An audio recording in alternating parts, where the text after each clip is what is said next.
কেকটা দেখো কত সুন্দর নরম তুলতুলে একদম তুলোর মতন হয়েছে। আর কেকের কালারটাও কিন্তু খুব সুন্দর হয়েছে। এরকম নরম তুলতুলে কেক তোমরা বাড়িতে খুব সহজেই বানিয়ে নিতে পারো। চলো তাহলে রেসিপিটা শুরু করা যাক। আর এর জন্য প্রথমে আমি প্যানটাকে রেডি করে নিচ্ছি। দেখো উপর থেকে সাদা তেল ছড়িয়ে ভালো করে হাত দিয়ে প্যানটার মধ্যে মাখিয়ে নিয়েছি।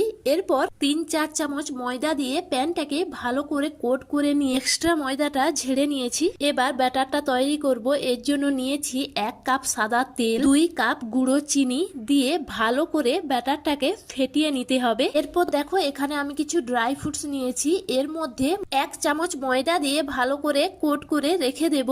এরপর ব্যাটারটাকে আবার একটু মিশিয়ে নিয়ে ওর মধ্যে দিয়ে দেব 2 কাপ লিকুইড দুধ আর 2 চামচ ভ্যানিলা এসেন্স দিয়ে ব্যাটারটাকে মিশিয়ে নিয়ে ওর মধ্যে দিয়ে দেব 3 কাপ ময়দাটা আমি এখানে চেলে নিয়েছি।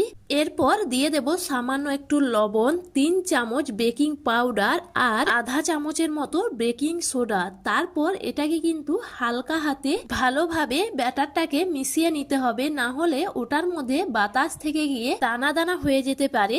তারপর দেখো এখানে আমার ব্যাটারটা একটু শক্ত মনে হচ্ছিল, তাই আমি এখানে কিছুটা দুধ অ্যাড করলাম। এরপর ব্যাটারটার মধ্যে সামান্য কিছু ড্রাই ফ্রুটস আমি এখানে মিশিয়ে নিয়েছি। ব্যাটারটা একদম রেডি হয়ে যাওয়ার পর প্যানের মধ্যে ঢেলে নেব। দিকে কিন্তু আমি কড়াইটা ঢাকনা দিয়ে ভালো করে গরম করে নিয়েছি। এরপর কেকের প্যানটা খুব সাবধানে কড়াইয়ের মধ্যে বসিয়ে দিয়ে ভালো করে ঢাকনা দিয়ে ঢেকে দিতে হবে পুরো 1 ঘন্টার জন্য। প্রায় 30 মিনিট পর আমি এখানে ঢাকনাটা খুলে এর মধ্যে কিছু ড্রাই ফ্রুটস উপর থেকে অ্যাড করছি ডেকোরেশনের জন্য।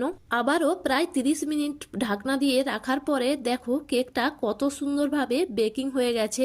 আর দেখো চামচের মধ্যেও কিন্তু একটুও লেগে নেই, তার মানে কেকটা সম্পূর্ণভাবে হয়ে গেছে। পর কেকটাকে ঠান্ডা করে নিয়ে চারপাশ থেকে ভালোভাবে ছাড়িয়ে প্লেটের মধ্যে তুলে নিয়েছি। আর দেখো চারপাশটা খুব সুন্দরভাবে বেকিং হয়ে গেছে।